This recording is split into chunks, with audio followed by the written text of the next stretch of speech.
तो आदाब, नमस्कार, गुड इवनिंग, सत श्री अकाल। एक बार फिर आप तमाम लोगों का स्वागत है क्राइम की कहानी के इस एपिसोड में। उम्मीद है पूरी फैमिली अच्छी होगी, अपना अपनों का ख्याल रख रही होगी। जासूसी कहानियां और हनी ट्रैप। हनी ट्रैप के शब्द आपने बहुत बार सुने होंगे।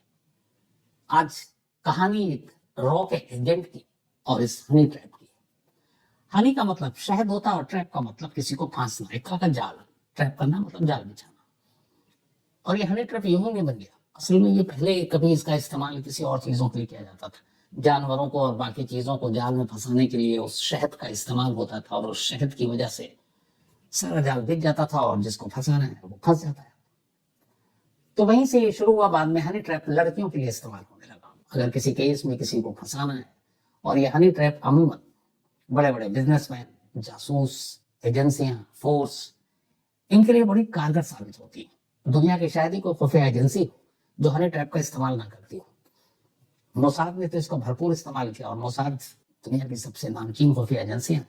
कहते हैं उसके बहुत सारे ऑपरेशन तो सिर्फ हनी ट्रैप की वजह से ही कामयाब हो गए। मैं आज की कहानी सुना, उससे पहले एक कहानी आपको मैं शायद सुना भी चुका हूँ, इसी सिर्फ उसका हवाला देता हूँ। कैसे एक मोसाद, जब इसराइल में न्यूक्लियर प्लांट की बात चल रही थी कि इसराइल न्यूक्लियर बॉम्ब बना रहा है, लेकिन इसराइल ने कभी इसका वो कहा नहीं कि हाँ हम बना रहे हैं, ना कभी ये कहा कि नहीं है। तो उसी दौर की बात है, 1986 की। एक शख्स था जो इंग्लैंड में बीबीसी के दफ्तर पहुंच गया और उसने जाकर कहा कि मेरे पास पूरे दस्तावेज और सबूत है, एविडेंस के साथ, कि इसराइल न्यूक्लियर बॉम्ब बना रहा है। अब अखबार के लिए बड़ी खबर थी, लेकिन यह था कि पता नहीं बंदा सही भी है कि नहीं है। उस बंदे का नाम था मोर्डेकाई वानोनू। फिर भी उन्होंने कहा कि चलो कंफर्म करते हैं। तो बीबीसी की एक रिपोर्टर की टीम बनाएगी कि उसके पास जितनी इंफॉर्मेशन उसको चेक करो सही है कि नहीं। और अब ये भी था कि इसराइल के न्यूक्लियर प्लांट के या न्यूक्लियर बॉम्ब के बारे में वो खबर दे रहा है तो उसकी जान को खतरा भी हो सकता है। तो फिर बीबीसी की टीम ने उसको एक खास सेफ हाउस में रखा ताकि उसकी जान को खतरा ना हो, और वो वहीं रहता था। फिर कुछ दिनों के बाद वो अकेले रहने का बोर हो गया, तो उसने कहा कि मैं थोड़ा घूमना चाहता हूँ, जर्मनी जाना चाहता हूँ। तो फिर टीम ने कहा कि ठीक है जाओ। वो जर्मनी पहुंचता है। जर्मनी में एक लड़की से उसकी मुलाकात होती है और वो फिर उसी के साथ होटल में रहता है, उसके साथ घूमता है, फिरता है। और आखिरकार एक रोज पता चलता है कि उस शख्स को मोसाद की टीम ने उठा लिया और उसको इजराइल ले गए। फिर वहां पर उस पर मुकदमा चलता है और वो सालों तक जेल में बंद रहता है। जो बाद में सामने चीजें आई वो ये थी कि जर्मनी में जो लड़की मिली थी वो कोई और नहीं बल्कि एक मोसाद की एजेंट थी और वो हनी ट्रैप कर रही थी। और किसी तरह से मोसाद को ये खबर मिल चुकी थी कि इसराइल के न्यूक्लियर प्लान के बारे में ये शख्स मीडिया में जा रहा है और सबूत देगा। और उस लड़की का नाम था शेरिल बेंटोफ।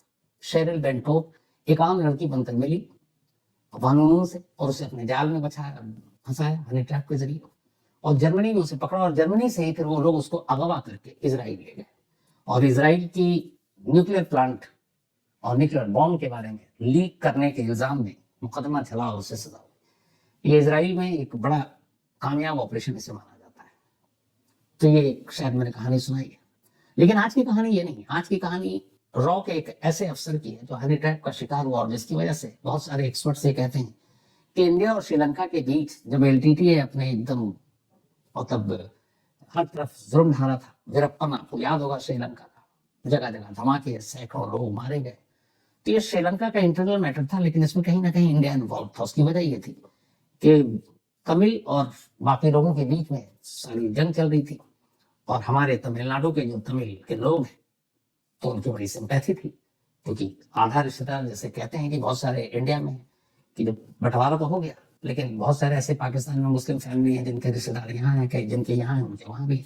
तो वही जो तमिल वाला मामला था, तमिलनाडु के बहुत सारे ऐसी फैमिली थी जो श्रीलंका में बसी हुई थी और श्रीलंका की तमिल, तो एक बड़ा क्लोज और इमोशनल रिश्ता था। तो अब इस एलटीटी और वीरप्पन के इस जुल्म और सितम को भारत अनदेखा नहीं कर सकता था और इसीलिए भारत ने बाकायदा इस पूरे मामले पे नजर रखी। 1981 की बात है। 1981 में एक आईपीएस अफसर थे इंडियन पुलिस सर्विस से और उनका नाम था केवी उन्नीकृष्णन। केवी उन्नीकृष्णन केरल के रहने वाले तेज तर्रार अफसर। बाद में उनको रेपुटेशन पर रॉ में भर्ती किया गया और वो एक रॉ के एजेंट बने। रॉ के एजेंट बनाने के बाद उनको श्रीलंका में कोलंबो में भारतीय दूतावास में पोस्टिंग दे दी गई। अब उनकी जिम्मेदारी ये थी कि श्रीलंका में रहकर वो एलटीटीई की तमाम चीजों के बारे में जानकारी, खुफिया जानकारी इकट्ठा करें। वहां जो तमिलों पर जुल्म हो रहा है उसको कैसे रोका जाए, कौन कौन लोग शामिल हैं उसकी जानकारी दे। और इसी दौरान में एक ये भी था कि भारत सरकार श्रीलंका में एक शांति सेना भेजना चाहती थी। आपको याद होगा वो एक तस्वीर, बड़ी मशहूर तस्वीर है, जब राजीव गांधी सो प्राइम मिनिस्टर थे और श्रीलंका गए थे, और जब गार्ड ऑफ ऑनर हो रहा था तो एक श्रीलंकाई सैनिक ने बंदूक का बट उनके ऊपर मारने की कोशिश की थी। ये तस्वीर आज भी है, अगर होगी तो मैं आपको बोलूंगा भी दीपक आसिम को इसको दिखाएं। तो ये वही श्रीलंका में शांति सेना भेजने की बात थी। तो केवी उन्नीकृष्णन का काम था कि वहां रहकर प्रभाकर, एलटीटी और तमिल के जो लोग हैं उन सब के बारे में खुफिया इनपुट और श्रीलंकाई शांति सेना जो भेजना है उसके बारे में ग्राउंड और सारी चीजें, मतलब जासूसी करनी है उनको। तो वहां पहुंचे, वहां पे काम शुरू किया। अब ऐसे बहुत सारे लोग हैं, एक एजेंसी के लोग दूसरे एजेंसी के लिए काम किया करते हैं।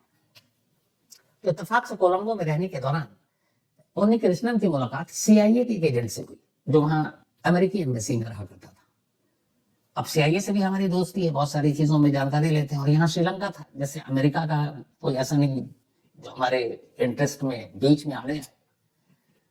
तो CIA की मदद तो हम लोग लेते रहते हैं और अमेरिका से रिश्ता भी अच्छा। तो CIA के उस एजेंट के साथ केवी उन्नीकृष्णन की दोस्ती हुई।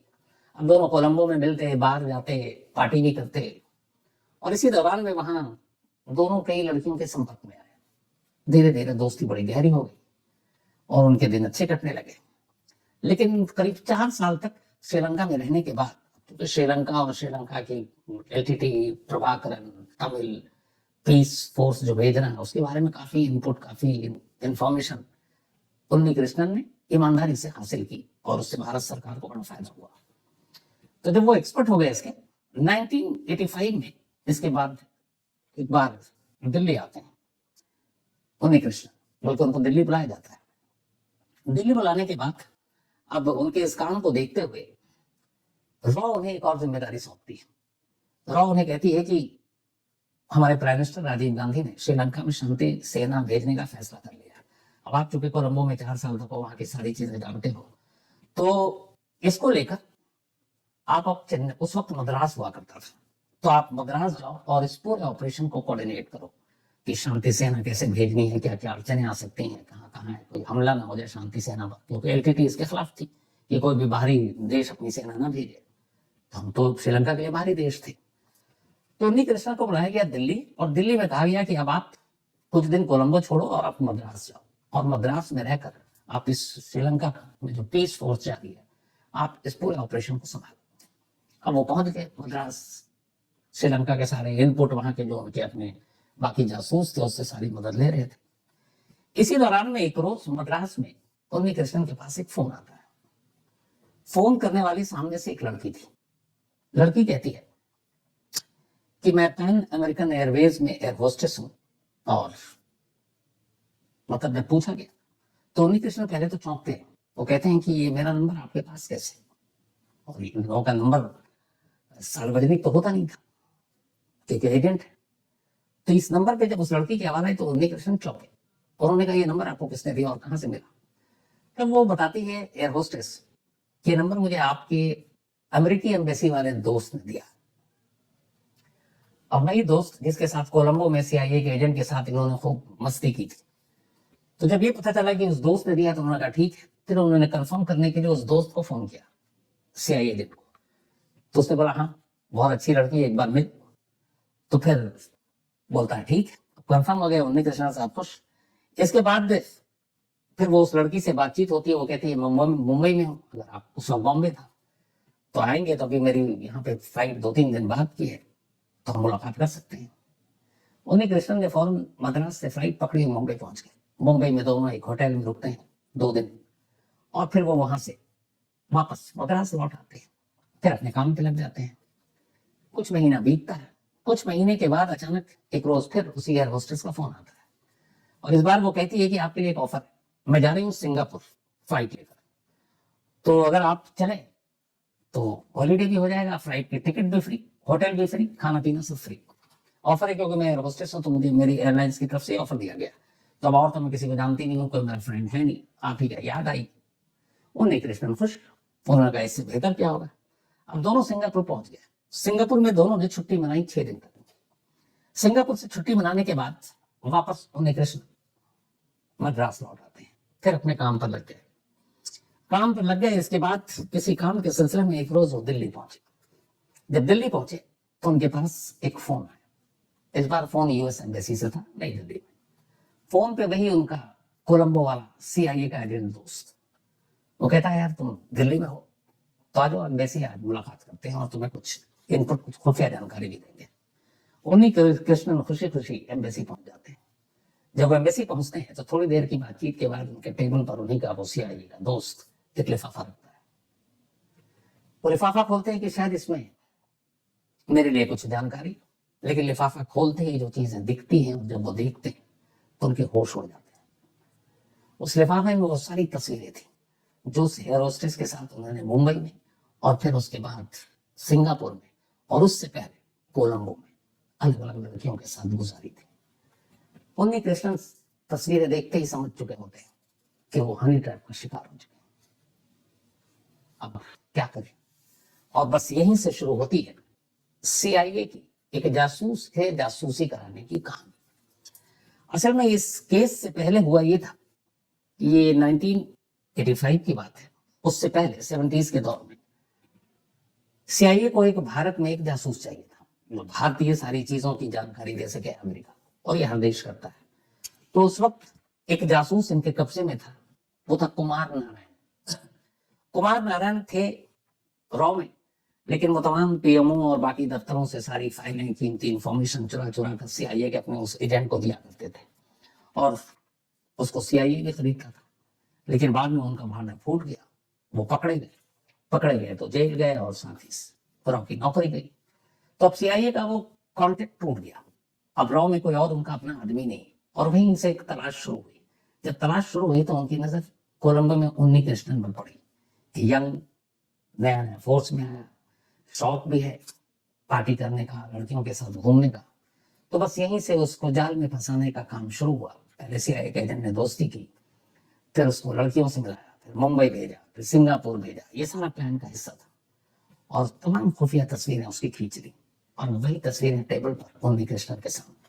उन्नी कृष्णन की हवा खराब, उसे लगा कि उसकी जिंदगी, नौकरी, इज्जत सब गई। तब फिर असली मुद्दे पर आता है वो सीआईए एजेंट। कहता है, घबराओ मत, ये तस्वीरें कहीं नहीं जाएंगी, बस इसके बदले में तुम्हें हमारा छोटा सा काम करना होगा। श्रीलंका में जो भी शांति सेना, पीस फोर्स जा रही है, वहां के एलटीटी तमिल के लिए ये जो भी हो रहा है, तुम्हें इसकी जानकारी देनी, और कुछ नहीं। और इसके बाद ये सारी तस्वीरें तो मैं वैसे ही जला दूंगा, फेंक दूंगा। अब मजबूरी, ट्रैप में फंस चुका है बंदा, क्या करे? अब उसने धीरे धीरे वहां एलटीटीए के ऑपरेशन की जो जानकारी थी पहले वो देनी शुरू की। फिर इसके बाद वहां के तमिल के लिए भारत सरकार की जो तमाम खुफिया ऑपरेशन की जानकारी थी वो देनी शुरू की। जो पीस फोर्स जो तमिल श्रीलंका में भेजा जा रहा था, भारतीय शांति सेना का दल, कितने लोग होंगे, कहाँ कहाँ पोस्टेड होंगे, कहाँ उनकी डिप्लॉयमेंट होगी, ये सारी चीजें देनी शुरू कर दी। और श्रीलंका सरकार के साथ जो शांति की बातचीत चल रही थी, जो बहुत ही खुफिया थी, उसके बारे में भी लीक करना शुरू किया, क्योंकि ये मेन कड़ी थे कोलंबो में, उसके बाद फिर मद्रास में। तो अब धीरे धीरे ये जानकारी देना शुरू कर दी। जानकारी मिलती रही को, अभी तक बात लीक हुई। लेकिन फिर अचानक एक बार ऐसा हुआ कि श्रीलंका की गवर्नमेंट का एक डेलीगेशन नई दिल्ली आया। अब भारत सरकार के नुमाइंदे और उसमें खुफिया एजेंसी रॉ के लोग बैठे हुए। अब इन्होंने बताना शुरू किया कि हम ये कर रहे हैं। उससे पहले ही श्रीलंकाई तो दल आया था, उसने वो सारी जानकारी अपने आप देनी शुरू कर दी। उसने कहा कि ये आपका ऐसा है, शांति दल में इतने लोग होंगे, ये यहाँ पे होगा, ये डिप्लॉयमेंट वहां पे होगी, यहाँ की होगी। अब यहाँ पे हालत खराब सीआईए के भी और सरकारी नुमाइंदों के भी कि ये क्या है, ये तो बड़ी टॉप सीक्रेट चीजें हैं, और ये वहां के गवर्नमेंट के जो डेलीगेशन है वो हमें बता रहे हैं। फिर इसके बाद कई ऐसी चीजें हुई जो श्रीलंका की ऑफिशियल चैनल के थ्रू इन्हें जो जानकारी मिल रही है जो बिल्कुल गोपनीय है। अब जब ये कई बार हुआ तो फिर सीआईए के कान खड़े हुए और उसे लगा कि जरूर कोई है हमारे बीच में जो ये सारी जानकारी यहाँ तक पहुंचा रहा है। तो पहला शक गया मद्रास पुलिस पर, क्योंकि तमिलनाडु में रहकर और उसी मद्रास के थ्रू भारतीय शांति सेना और बाकी चीजें हो रही थी, और तमिलनाडु का कनेक्शन। तो अब इसमें यह हुआ कि भाई पता करो, और कमाल ये है कि उन्हीं कृष्णन को भी कहा गया कि आप पता करो इसमें कौन कौन पुलिस वाला है। अब वो पता करने लगा, उन्हीं कृष्णन को लगा चलो मेरी तरफ से किसी का ध्यान नहीं है। लेकिन उसके बाद फोन टैपिंग शुरू हुई, फिर सबके वो निकालने लगे कौन कौन कहाँ। फिर ये हुआ कि रॉ की भी अपनी है, क्या ये पता करोगे हमारा कोई बंदा तो नहीं है। तो जो भी इस सारे प्रोसेस से जुड़े हुए थे, श्रीलंका के, एलटीटीई के, शांति सेना के, इन तमाम एजेंट्स की भी अब खुफिया निगरानी की गई और उनके फोन टैप किए गए, उनके डिटेल्स निकाले गए। जब डिटेल्स निकाले गए तो पता चला कि उन्नी कृष्णन किसी अनजान लड़की से बात करते हैं, हाल में सिंगापुर गए, इसके अलावा मुंबई गए, मद्रास में रहने के बावजूद वो मुंबई में थे, और एक सीआईए एजेंट से इनकी लगातार बातचीत हो रही है। और फिर कई जगह, ये कई बार ऐसी जगह गए जहां इन्होंने कुछ फैक्स किया, कुछ सारी चीजें भेजी। तब उन्नी कृष्णन रडार पर आ गए। इसके बाद रॉ की टीम लगी और आखिरकार एक बार ये सारे खुफिया दस्तावेज भेजते हुए रंगे हाथ उन्नी कृष्णन पकड़े गए। जब पकड़े गए तो फिर उनको जेल भेजा गया। अब जेल भेजा गया, लेकिन उनका सोर्स कौन, तो पता चला कि ये तो सीआईए का एजेंट जो एम्बेसी में इस वक्त, जो पहले कोलंबो में था। अब भारत सरकार ने अमेरिकी एम्बेसी को कंप्लेंट की और कहा कि उस एजेंट से भी पूछताछ करनी है। लेकिन इधर इस बीच में उन्नी कृष्णन की गिरफ्तारी से ठीक एक दिन पहले ऐसा हुआ कि उसी सीआईए एजेंट ने उन्नी कृष्णन को फोन किया और उसने कहा कि फलाने तारीख को मिलो, तुमसे काम है। और जब भी उसने फोन किया, एक तो ब्लैकमेल हो रहा था, तो उसको मिलने के लिए आता था वो हमेशा। अब ये जो बताया जो डेट, वो उसकी गिरफ्तारी से नेक्स्ट डे का था। अब चूंकि उन्नी कृष्णन गिरफ्तार हो चुका, तो वो उस तारीख पर पहुंचा नहीं। जैसे ही पहुंचा नहीं, सीआईए के उस एजेंट को लग गया कि मामला गड़बड़ है, क्योंकि उसकी गिरफ्तारी की खबर अभी तक लीक नहीं हुई थी, बहुत ही इसको मतलब छुपा कर रखा गया था, गोपनीय था मामला। लेकिन वो तय वक्त पर पहुंचा नहीं, उस एजेंट को अंदाजा हो गया कि मामला गड़बड़ है, वो पकड़ा गया। उसी शाम उसने अमेरिका की फ्लाइट पकड़कर वो निकल गया। जब तक भारत सरकार एम्बेसी को कंप्लेंट करती और उस एजेंट के बारे में कहती कि हमसे पूछताछ करना है, वो अमेरिका जा चुका था। इसके बाद कुछ होना था नहीं।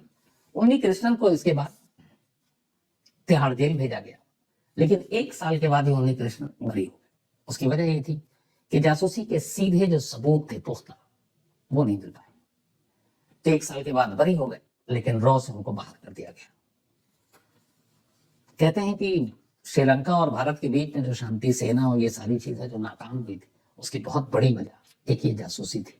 अगर ये हनी ट्रैप का शिकार ना होते तो शायद कहानी कुछ और होती। ऐसा ये पहले एजेंट नहीं थे, इससे पहले भी और इसके बाद भी कई एजेंट को हनी ट्रैप का शिकार बनाने की कोशिश की गई। लेकिन एक ऐसी रॉ के एजेंट पोलैंड में थे, पोस्ट, और वहां पर उनको भी फंसाने की कोशिश की थी हनी ट्रैप। उन्हें एक पार्टी में बुलाया गया, पार्टी में बुलाने के बाद ड्रिंक ऑफर किया गया और उस ड्रिंक में कुछ नशीली चीज मिला दी गई। जब वो ड्रिंक पीने के बाद बेहोश हो गए, तो फिर उनकी अश्लील तस्वीरें खींच ली गई लड़कियों के साथ, क्योंकि वो बेहोश है। अब तस्वीर खींचने के बाद फिर वो जब होश में आए, तो एक रोज कुछ एजेंट पहुंचे उनके पास और लिफाफा दिया और कहा कि देख लो, आप हमारे लिए काम करो। लेकिन वो अफसर बहुत ईमानदार था और उसे ये भी पता था कि मैंने तो कुछ किया नहीं है। उसने फौरन उस वक्त रॉ के चीफ, जिसको हम भारत में मतलब जेम्स बॉन्ड ऑफ इंडिया कहते हैं, आर एन काओ, पता नहीं अभी तक मैंने कहानी सुनाई थी, लेकिन जरूर सुनाऊंगा। तो उस वक्त रॉ के चीफ थे आर एन काओ, और ये संस्थापक भी है रॉ के, इन्होंने रॉ खड़ा किया था। तो जब ये तस्वीर का मामला है और ये ब्लैकमेलिंग की बात आई, तो उस रॉ के एजेंट ने, जो पोलैंड के कैपिटल में पोस्टेड थे, फौरन दिल्ली लौटे और दिल्ली आने के बाद आर एन काओ से मुलाकात की और उनसे कहा कि ये तस्वीरें और ये सारी चीजें, और मुझे एक बुलाकर ड्रिंक ऑफर किया गया और उसके बाद ये खींची गई, बाकी आप जांच कर दीजिए। काओ साहब ने जांच कराई, पता चला कि वो सच कह रहा है, पर उन्होंने उसको पोलैंड से हटा दिया। इस एक इंसिडेंट के बाद फिर कहते हैं कि रॉ ने एक रूल बनाया। रूल ये कि बाहर किसी ऑपरेशन पर रॉ के जो एजेंट है, वो सिर्फ उन्हें भेजा जाएगा जो शादीशुदा है। जो कुंवारे हैं, जिनकी शादी नहीं हुई, उनको बाहर की, मतलब देश के बाहर की पोस्टिंग नहीं मिलेगी। उसकी वजह ये थी कि वो फिर कुंवारे होंगे तो इस तरह के हनी ट्रैप के झांसे में आसानी से आएंगे, शादीशुदा होंगे तो फिर बहुत सारी चीजें होंगी जो इन चीजों से वो खुद ही बचेंगे। तो ये रॉ ने एक रूल बनाया, और ये कहते हैं कि ये नियम सिर्फ एक शख्स के लिए टूटा था एक बार, और वो थे एक रॉ के काउंटर टेररिज्म डिवीजन के हेड बी रमन। ये कुंवारे थे और उनको बाहर भेजा गया था, क्योंकि इनकी और इनकी साख कुछ ऐसी थी। वरना फिर रॉ का रूल है कि जो शादीशुदा होंगे वही बाहर की विदेशों की पोस्टिंग पे होंगे, कुंवारे यहाँ होंगे।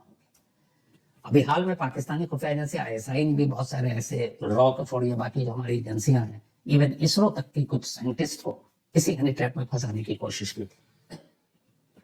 तो ये पुराने दौर से चला रहा है, तरीके बदलते रहते हैं।